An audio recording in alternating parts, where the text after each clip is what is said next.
E, tipo assim, uma sucessão de coisas, sabe, que foi desembolando e resultou em uma grande carreira que a gente consegue sustentar até hoje, sabe? Porque até então eu sinto que era uma coisa meio indie, assim, sabe? Uma coisa meio underground, poucos conheciam, tava começando a conhecer, e abriu portas pra gente na gravadora, no mainstream, televisão, rádio.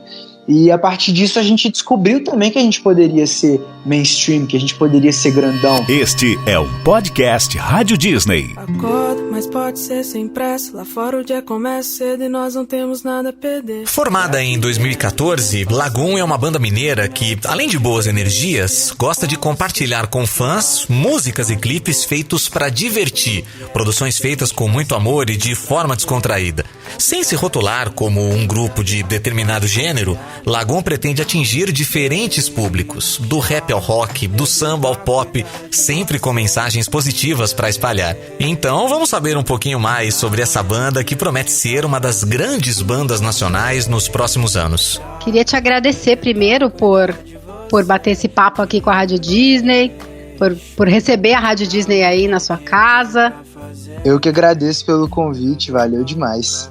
Pedro, antes da gente começar a falar do Lagoon, eu queria falar de você, né? Falar da sua infância. Você nasceu em Brumadinho, Minas Gerais, certo?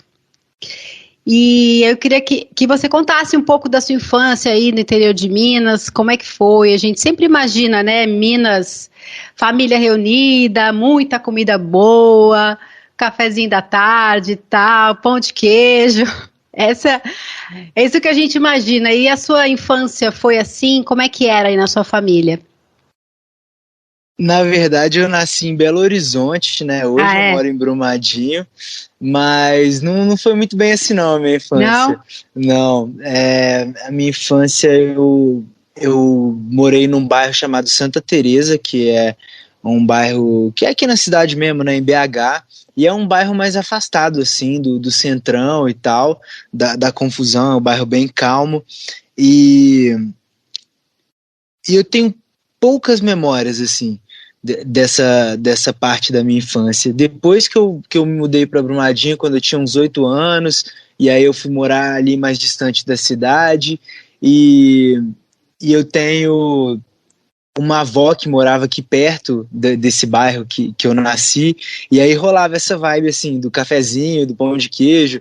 A minha família tem uma fábrica de pão de queijo, mini pizza e tal, rolava essa parada, mas assim, não era todo dia, era só aos domingos, sabe? Mas se fosse todo dia eu me acostumaria muito fácil também.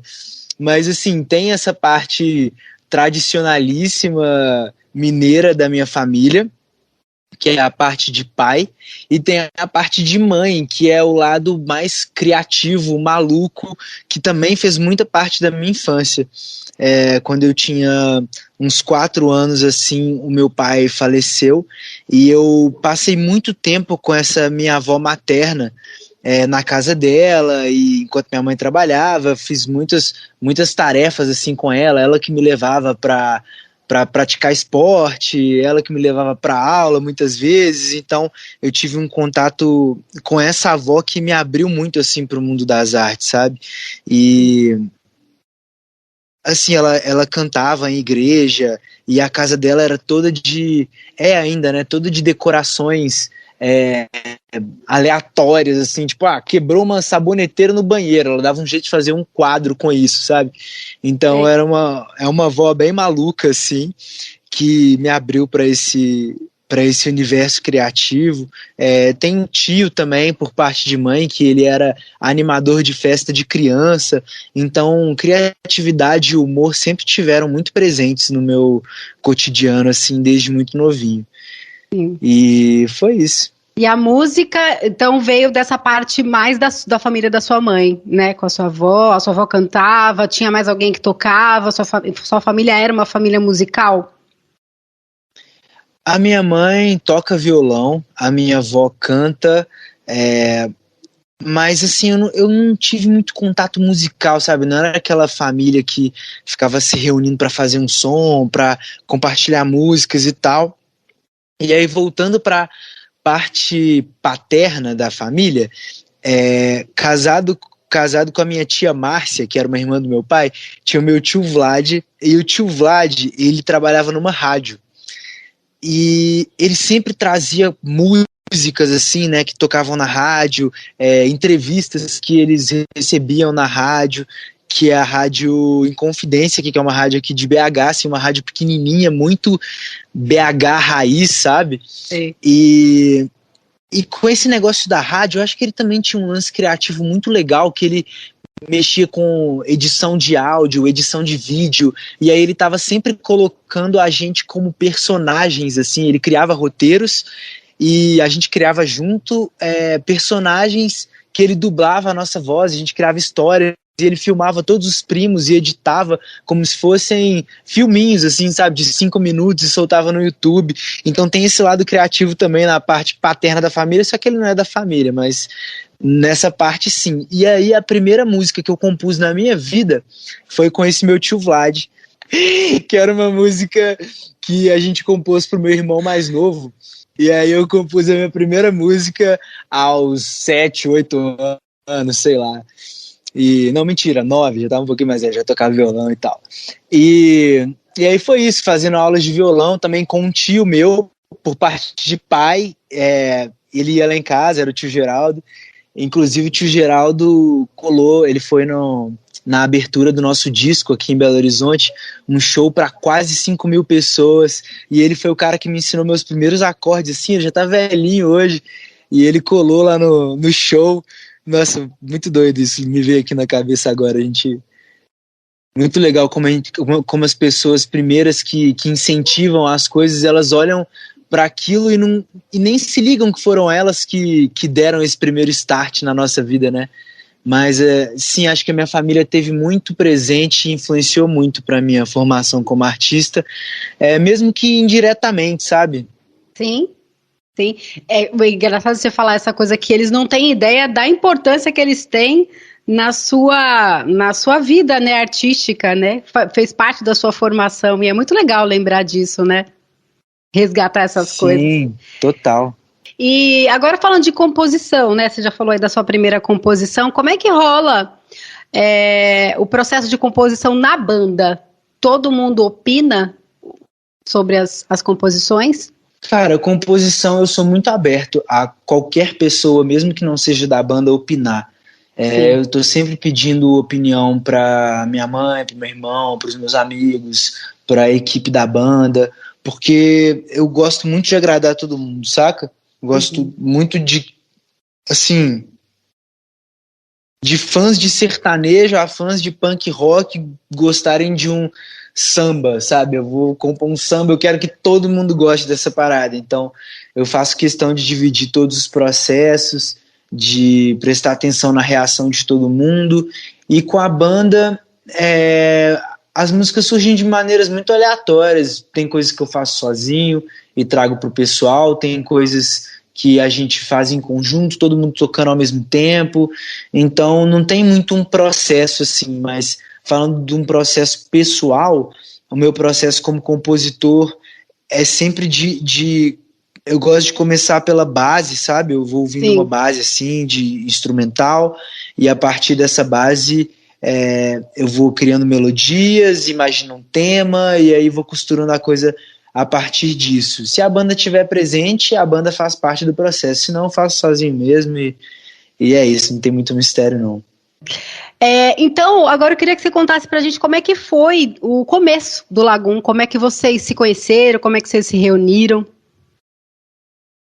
A gente se conheceu, assim, cada um se conheceu num tempo diferente, né? Eu conheci primeiro o Jorge quando eu tinha uns 11, 12 anos, assim, ele morava perto da minha casa, e a primeira vez que eu vi ele estava tentando fazer uma bomba de vinagre e bicarbonato de sódio, e aí ele jogou o bicarbonato de sódio dentro da garrafa de vinagre, e aí ele, sei lá, a bomba não estava estourando, ele deu uma sacudida, botou mais bicarbonato, e aí estourou na perna dele, assim, pô, uma garrafa PET de 2 litros, deu um vergão vermelho assim na perna dele. Foi a primeira vez que eu vi ele. E aí eu descobri que ele morava ali em umas esquinas ali pra baixo, aí a gente começou a trocar ideia, os nossos amigos se entrosaram e a gente virou da mesma turma, assim, desde ali do início da adolescência. O Chicão, ele era da minha escola, eu tinha visto ele algumas vezes já, e aí quando a gente começou com a banda, primeiro com o pessoal que morava lá perto de casa, o Chicão era o único baixista que eu tinha conhecido na minha vida, então chamei ele. Tinha algumas pessoas também na primeira formação, né, que não estão hoje, que era o Luizinho, que ele era também um dos meus vizinhos. Tinha o Léo, que foi o nosso primeiro batera, que eu também conheci lá perto lá de casa. A minha galera brigou com a galera dele, assim, sabe? Ia rolar, sei lá, uma confusão. E aí a gente meio que separou, eu e ele separamos, assim, e a gente se conheceu nesse dia. E isso foi por volta ali de 2014, né? Logo que eu conheci o Léo, e aí já montamos a banda. Em junho de 2014, 6 de junho de 2014, foi o primeiro show da Lagoon. E eu consegui esse show porque eu tinha feito uma música e postado ela no Facebook. E um promoter de uma casa de shows falou: cara, gostei muito da sua música, se você quiser fazer um show aqui e tal, vem fazer, acho que tem super a cara aqui do nosso conceito e tal. Aí eu liguei para esse pessoal todo que eu tinha conhecido recentemente, né, que eram músicos, e eu juntei eles, a gente ensaiou um monte de músicas do Charlie Brown, Raimundos, Rage Against the Machine, The Cooks, Arctic Monkeys, um monte de coisa assim, e essa única música que eu tinha composto, e aí a gente fez esse primeiro show. Aí com o primeiro show, a casa tava lotada, assim, deu sold out, tinha muita gente pra dentro, muita gente pra fora, e galera se espremendo, nossos melhores amigos fazendo muita barulho, fazendo mosh pit, se empurrando, confusão, doideira. E aí a gente recebeu um outro convite a partir desse show, 2 semanas depois, para voltar lá naquela mesma casa. E sempre que a gente ia naquela casa, a gente esgotava, e era muito louco. E ficava gente de fora querendo entrar, e aí a gente começou a ganhar uma graninha tocando nessa casa, a gente recebeu convite para outras, aí esse dinheiro a gente pegava e investia para gravar mais músicas. E aí a gente foi montando nosso próprio repertório autoral, assim, né, e misturando com os covers, misturando com aquelas coisas que a gente gostava de tocar, e a Lagoon autoral foi se formando aí.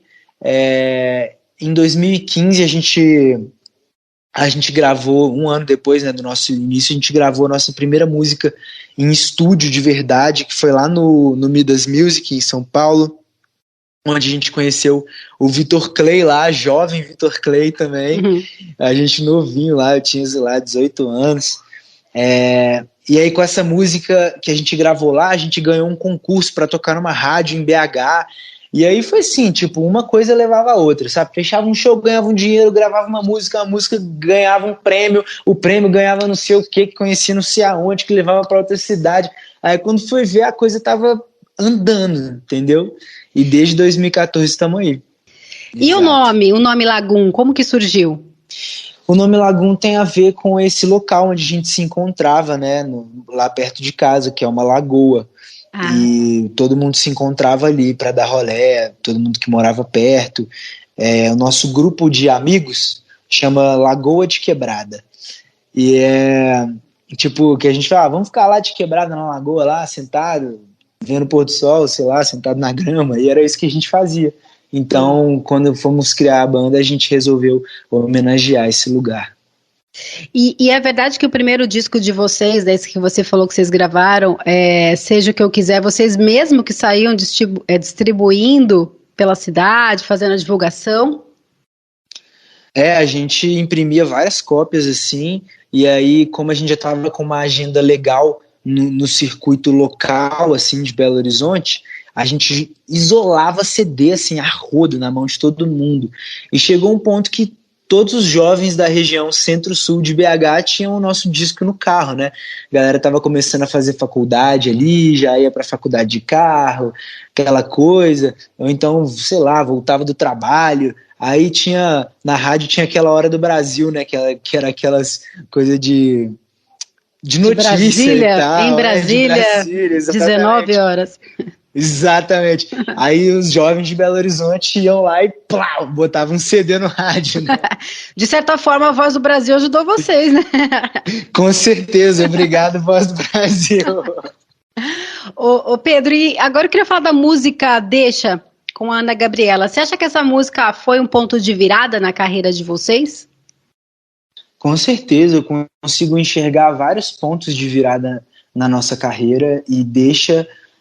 eu acho que foi o maior deles, né? Foi o maior salto assim que a gente deu. Foi ali em 2018 onde veio Deixa logo no início do ano, e depois de Deixa vieram várias coisas muito legais assim que levantaram a banda, sabe? E a gente fazendo show pelo Brasil, e primeira vez na televisão, e primeira vez nas rádios. Deixa foi uma grande chave. Mas o que você acha por que ela fez tanto sucesso? Qual que é o diferencial dessa música? Tem coisa que mesmo que a gente tente procurar explicação, a gente não consegue dizer tudo, assim. Eu poderia citar algumas teorias aqui, eu vou citar algumas teorias, mas eu não acho que tem a ver com isso, sabe? Eu acho que tem momentos da carreira que, de fato, a mágica acontece, sabe? Você tá no lugar certo, na hora certa, com as pessoas certas. E vamos lá, então, as minhas teorias sobre Deixa. Deixa é uma música que a gente já tinha gravado, uma versão de banda. E Lagoon sempre se identificou muito como banda, assim, né? Baixo, guitarra, bateria. E, de certa forma, a gente se comunicava de uma maneira um pouco mais ácida, agressiva, os shows, sabe, energia, pá!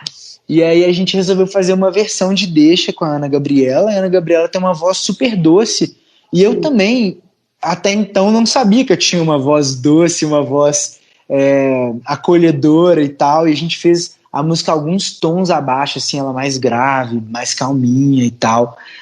E aí a gente fez um beat, não era mais tão banda, não tinha tanta guitarra, tanta bateria, era um beat meio lo-fi, aquela coisa gostosa de ouvir no fone, assim, sabe?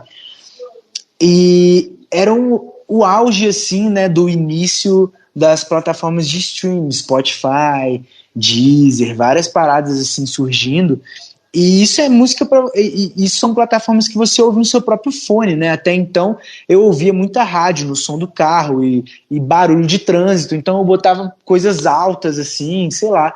E acho que nesse momento todo mundo ouvindo música sozinho, em casa, no fone, e deixa uma música super acolhedora assim para se ouvir sozinho, e as plataformas tiveram um impulsionamento muito bom para ela. E aí, ao mesmo tempo, a gente estava estourando o nosso primeiro sucesso, assim, né, pro Brasil inteiro, e aí era a Copa do Mundo, e aí o Neymar postou a música, e, tipo assim, uma sucessão de coisas, sabe, que foi desembolando, e resultou em uma grande carreira que a gente consegue sustentar até hoje, sabe, porque até então eu sinto que era uma coisa meio indie, assim, sabe, uma coisa meio underground, poucos conheciam, tava começando a conhecer, e Deixa abriu portas pra gente na gravadora, no mainstream, televisão, rádio, e a partir disso a gente descobriu também que a gente poderia ser mainstream, que a gente poderia ser grandão. E aí a gente, depois de Deixa, lançou o nosso segundo álbum, e aí já com gravadora, que foi o Coisas da Geração, que é um álbum super robusto, assim, 14 músicas, e a gente já lançou uma turnê pelo Brasil inteiro, uma turnê na Europa. Então isso abriu uma janela para a gente olhar que, bom, podemos não ser indie, podemos ser grandes, podemos abraçar mais pessoas, sabe? E Deixa, eu acho que foi o que causou isso na gente. Agora falando da música Eita Menina, que é uma música muito legal, eu adorei. Essa composição é sua? Essa composição é minha e de mais uma penca de gente. Uhum. E como que, de onde veio essa ideia da mistura do Lagoon com Leno, Martinalha? Como é que rolou essas parcerias aí? Cara, essa ideia foi brotando, assim, sabe? A gente tinha essa música e aí eu tinha escrito o refrão, e eu não me imaginava cantando o refrão. Eu achava que tinha que ser alguém do samba, assim, sabe? Tinha que ser alguém um pouco mais velho, assim, mais responsa do samba, sabe? Eu tinha esse sentimento. E aí surgiu o nome da Martinália, e na minha cabeça, tipo, abriu um universo, tipo, eu nunca tinha imaginado fazer uma música com a Martinália. E aí eu pilhei demais, todo mundo pilhou, a gente mandou mensagem pra empresária dela, a empresária dela mostrou a música na hora, ela deu ok na hora, e aí a gente, já fechamos a Martinália. E aí na hora da gente escolher o produtor, a gente escolheu o Papatinho, foi uma sugestão do Jorge, nosso guitarrista, e ele sugeriu o Papatinho porque ele estava muito fã de um álbum que ele tinha feito do Black Alien, dos beats que ele tinha feito nesse álbum. E aí a gente fechou com o Papatinho, e na hora de produzir a música, o Papatinho falou, cara, tem um artista aqui do selo, que é o Lennon, vocês conhecem o trabalho dele, não sei o que, eu já estava ligado no trabalho dele. E aí eu pirei na ideia, juntamos pessoas completamente diferentes em uma só música, e é muito legal fazer parte da Lagoon por causa disso, sabe? Da gente poder experimentar, da gente poder sair da nossa caixinha e tá cada hora fazendo uma coisa diferente, com pessoas diferentes. Isso é muito enriquecedor para minha alma de artista. E a união de vocês três ficou perfeita, né, na música. A vibe, e a Martinália também, eu acho que você falou que queria alguém do samba, acho que casou muito, né, com o jeito dela cantar. Foi perfeito. Ficou perfeito mesmo. O clipe é muito legal, né, dessa música. Aliás, os clipes de vocês sempre são muito criativos, tem muito humor, né, tem história. E tem o clipe de Musa do Inverno, que é muito bacana, né? Aquele clima de desvendar mistério, aquela coisa meio Scooby-Doo e tal. Vocês se envolvem na produção dos clipes também? Dão ideia, ajudam no roteiro? Sim, eu sou super envolvido na parte visual, sempre me jogo. Eita Menina foi o meu primeiro roteiro, escrito por mim, executado pela rapaziada do Monte, e eu gosto muito, assim, eu gostaria até de ter mais tempo para fazer isso, sabe, de poder de fato me jogar nisso, de aprender sobre isso. E eu acho que hoje em dia a imagem é muito importante para o artista, né? Não é só fazer música e pronto, acabou, porque hoje, antes das pessoas te ouvirem, as pessoas vão te ver, e elas vão te ver ao mesmo tempo que elas te ouvem. Então eu acho que a imagem entrega muito e tem que ter uma dedicação grande, sabe? Eu não sei se isso é muito a praia de vocês, mas vocês já chegaram a pensar em fazer esses challenges, essas dancinhas do TikTok? Porque tem muitos artistas que estão usando isso como uma forma de divulgar o trabalho também, né? Vocês pensam em fazer algo assim? Cara, dancinha não. Acho que dancinha, a gente é muito ruim de dancinha. Mas a gente já fez alguns challenges assim, né? Ninguém Me Ensinou foi a primeira música que rodou um challenge nosso. Não foi a gente que criou, foram fãs. E aí a gente replicou, a gente fez e tal, a gente super entrou na onda. Volta e meia, assim, a gente tem que pensar em alguma coisa pro TikTok, mas acho que dancinha é uma coisa que eu não consigo mesmo, sabe? Ninguém da banda. Não é a cara de vocês mesmo. Zero. Ô Pedro, e o novo disco de vocês? Já tem Musa de Inverno, Eu e Minhas Paranoias, Ninguém Me Ensinou, Eita Menina, que a gente falou agora, certo? Essas músicas vão fazer parte de um álbum? Sim, elas vão estar dentro de um álbum. Foi um álbum que a gente teve que repaginar ele algumas vezes, né? Porque a gente ia lançar ele em junho de 2020. A gente começou fazendo alguns lançamentos ali. Hoje Eu Quero Me Perder, Será, que era um feat com a Isa. E aí, pandemia entrou, a gente ficou meio sem saber o que fazer, não estava entendendo, porque queria esperar para fazer show, e a gente foi atrasando o álbum. E aí o álbum já foi virando outra coisa aí no meio do caminho, sabe? A gente tinha um conceito assim para carregar, que já estava sendo desdobrado nos clipes, na parte visual. E aí as coisas começaram a desandar com a pandemia. O tio faleceu em setembro. E aí quando o tio faleceu, a gente falou, cara, o que a gente estava fazendo? Não dá mais para fazer isso, né? A banda não é mais aquilo, a gente não dá para carregar mais esse conceito que a gente quer carregar. E sem pensar em álbum nem nada, a gente lançou Ninguém Me Ensinou, que era uma música que era preferida dele, e a gente lançou ela como forma de homenagear, né? A gente fez um clipe em homenagem a ele.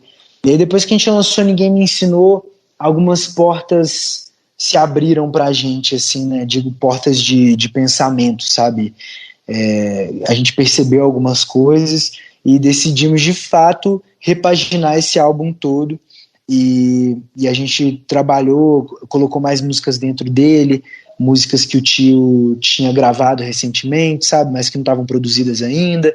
A gente produziu novas, a parte visual a gente teve que mexer em tudo. Então é um álbum que passou por muitos processos, desde o início dele, que a gente começou a fazer ele no final de 2019. A gente fez com muitos produtores diferentes, muitos insights diferentes, em muitas cidades diferentes. Então foi um álbum bem doido, assim, o processo dele até chegar aqui. Sim. E tem mais alguma música para lançar antes de ter o álbum completo? E eu queria saber também se você pode falar pra gente o nome, se já tem nome, se já tem data de lançamento, se você já pode adiantar alguma coisa. Cara, pra ser sincero, a gente tá fazendo o melhor pra lançar o álbum, assim, com esse fim de pandemia, com poder fazer show, com poder gravar as coisas, fazer do jeito que a gente quer. E a gente veio lançando músicas porque a gente não ia ficar esse tempo todo sem lançar nada, né? Então foi uma maneira da gente se aproximar do nosso público, e a intenção agora é caminhar pro álbum o mais rápido possível, sabe? E direto pra ele. Mas eu não vou falar que não vai ter nenhum lançamento, porque vai saber, né? Às vezes dá na telha aí da gente fazer mais alguma coisa, e o álbum tá nesse processo de finalização da parte visual ainda, mas ele vai vir o mais rápido possível a partir de agora, sabe? A gente já tá caminhando para esse lançamento. Eu ia perguntar se a gente pode esperar, então, mais algum lançamento aí do Lagoon nos próximos meses. Então, ainda é uma coisa que pode ser que venha, pode ser que não, mais projetos, mais novidades aí até o final do ano. Não, até o final do ano, te garanto. Tem coisa nova aí. Pedro, eu quero agradecer então esse papo nosso, foi muito bacana, muito legal, eu desejo muito sucesso aí para vocês, nessa volta aí gradativa aí aos palcos, né, no próximo álbum, e eu espero aí que da próxima vez que a gente se veja, seja ao vivo, lá nos estúdios da Rádio Disney.